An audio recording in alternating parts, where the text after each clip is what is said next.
the idea was a hybrid between a fairy tale and an informative, evocative, dramatic piece on children's cancer. But I really wanted to emphasize fairy tale, so the pitch was a little bit strange in the sense that you're pitching a film on children's cancer through a fairy tale aesthetic. So I wrote the script. Greg loved the script. Several other people in Los Angeles loved the script. And then the next phase was, okay, we're going to film it. And I pretty much got my budget. I got the amount of money that I budgeted the film for. But the problem was I never filmed in Serbia. I've done post-production. Well, prior to this project, I worked with Sasha Knezev on American Addict 2. I held him in post-production since post-production was done in Serbia. And I happened to help him to find a crew. So we've met at that point. And after it, I've got involved in Cassandra Awakens a little bit after the pre-production started in Serbia. So I kind of helped him out. I thought it was like an amazing project, and I was kind of proud to do it. I really wanted to bring an American production sensibility in terms of moving quickly, having a deadline, going day to day, a really efficient sort of approach to it.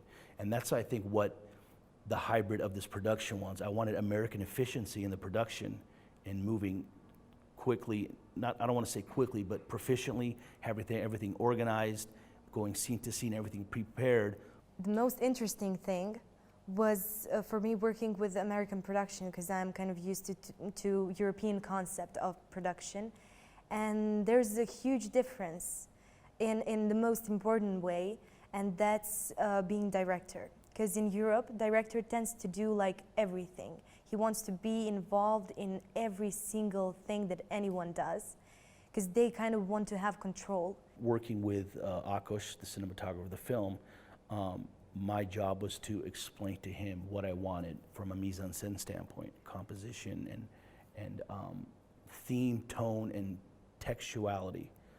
That's important to me, because I think my most difficult challenge of this film, everybody really liked the script and they knew we had something special here. But my job was to emphasize the fact that it's not a horror film. There's sort of some, I don't want to say horror, but really formidable and ominous undertones to the film, because you're dealing with such a serious subject matter like children's cancer, and there is a dark element in the film. But I had to stress, it's not a horror film. There are undertones, but it's a fairy tale. I read the script and I was really excited by the way Sasha portrayed a very hard topic, how he decided to take another angle about a very, very hard fact, dying children and very, very hard and strong illnesses. And I like the fact that he decided to take another angle and to speak about it through the eyes of children.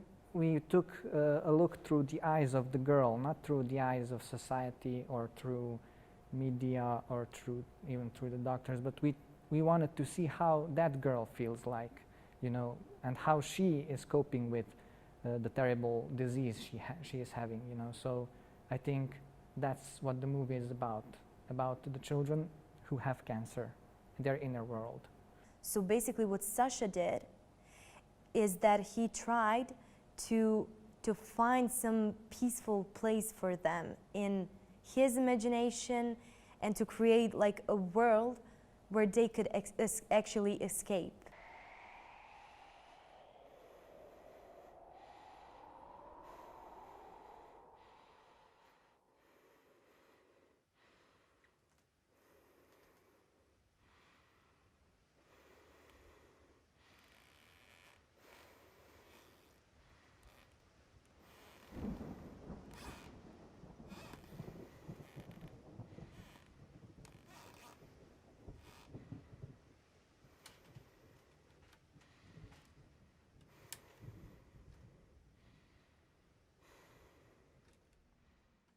I was very fortunate to work with such a great crew, and everyone helped me hands down, starting from Anna Renovitz, the producer, Akos and Darko, who were Darko's the animator of the film. CGI is fantastic to work with. Visual effects supervisor has to make sure that everything that is shot, since the VFX artists, in case that's me too, but a lot of times it's another crew, and in that case, the VFX supervisor has to make sure that the VFX artists have everything at their disposal to do their work in the most efficient and best way possible.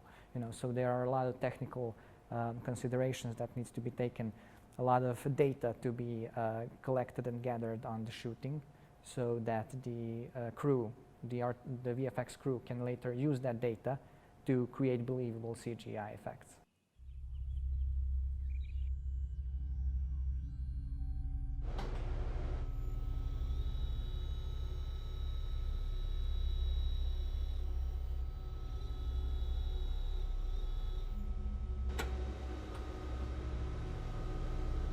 Kada sam se pogledala u ogledalo, nisam verovala da sam to ja i šminkerka je baš dobro uradila to. Process about the bald hair sounds like difficult, but it's not that difficult. Or maybe for me, because I like to do those things. I started to do makeup because of the special effects, and I'm in love in special effects. But as I said, I don't have that many chance to do those things.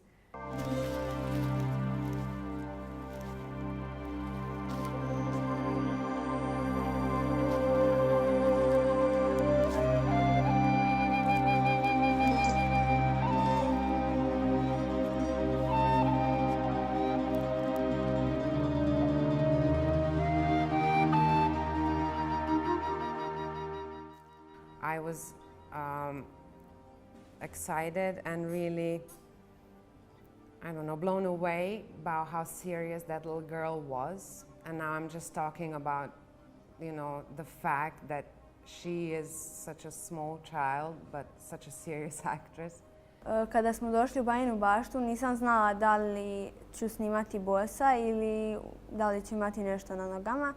Pa kada je počelo snimanje, oni su meni rekli da li ja mogu da to izdržim, da budem bosa i u haljini kratkih rukava. I ja sam na to pristala. With Milica, it was not a problem. Milica was amazing. I mean, that girl was walking barefoot in a dress that's for summer, and it was cold outside, and she didn't sleep for nights. She would fall asleep and then wake up. She was just magnificent. U Bajinoj bašti smo snimali 4 dana i jedan dan od toga smo snimali noćno snimanje. I ja sam bila u haljini i u kratkih rukava i bosa. I bilo mi je baš hladno i par puta smo ponavljali to i bilo je baš zima. The Milica, one thing that really stood out for me with her is how stoically she managed to take all that, because it was a lot of pressure on her, shooting. Well, we had enough days, but we had just enough days to shoot everything, so it wasn't really too loose shooting, and she took it really, really well. She didn't complain. She did everything we asked her to do, and one time when we shot the night shots, it was really cold outside, but she did not complain at one time, so she just did it, and it was awesome. Devojka se suncu zamerila. Aj, baj, baj, baj. Suncu zamerila.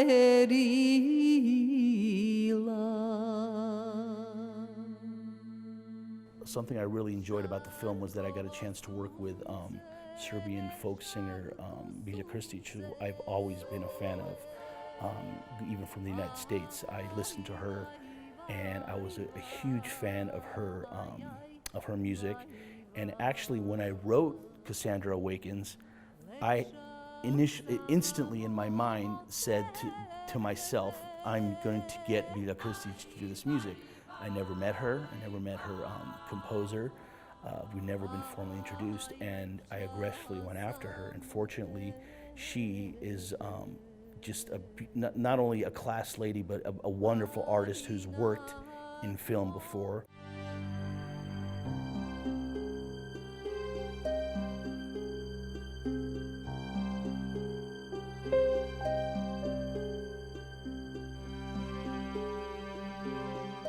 The worst thing ever is to shoot in an exterior, and everyone knows it. It's every producer's nightmare. Since you can control everything, you can predict everything, but you cannot predict weather.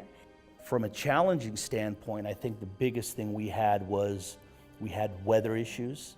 It was supposed to rain, I think, almost every day of filming, and that presents a giant problem with budget, extra days at the hotel. And we're already limited, we already went over budget a bit, and we were fortunate enough to not have that problem. It seems as if the cinematic gods were looking at us, because every time we filmed, it seemed it did not rain, and every time we stopped filming, it rained. So I kept telling the crew, I remember everybody was very skeptical, worried about the rain, because it would present a big problem. And I kept telling them, look, we have the cinematic gods looking after us, and they will help us if they believe this project is special enough. Unfortunately, it did not rain. The second issue was the River Drina. The River Drina has a tide.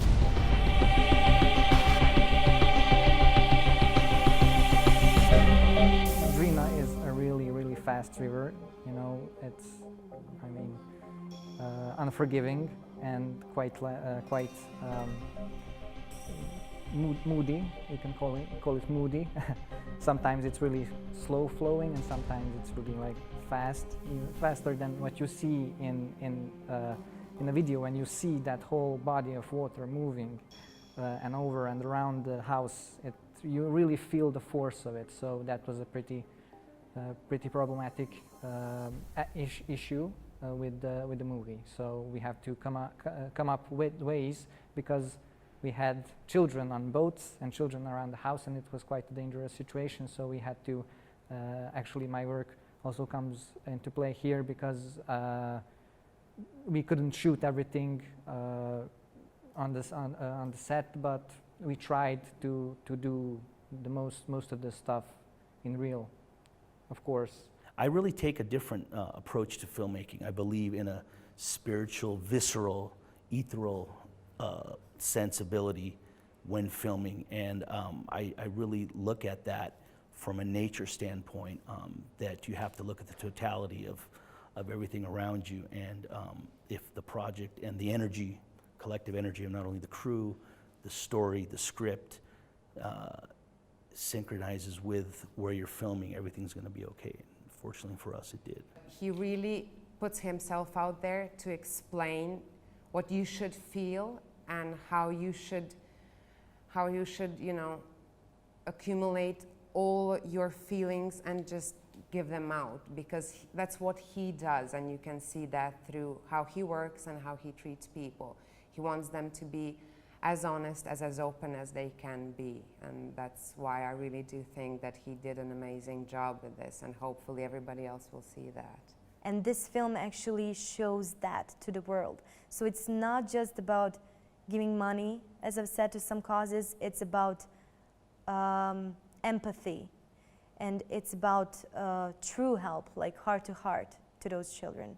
So that's the most I can ask from this film to bring to the world, actually, not just to us. And making almost the entire question itself of cancer a caricature and a fairy tale, in examining it, I think it's a lot more easier to do in that way than take such a dark approach and make it artistic, which is the challenge, and make it a fairy tale, which is even more challenging. But I enjoyed the challenge.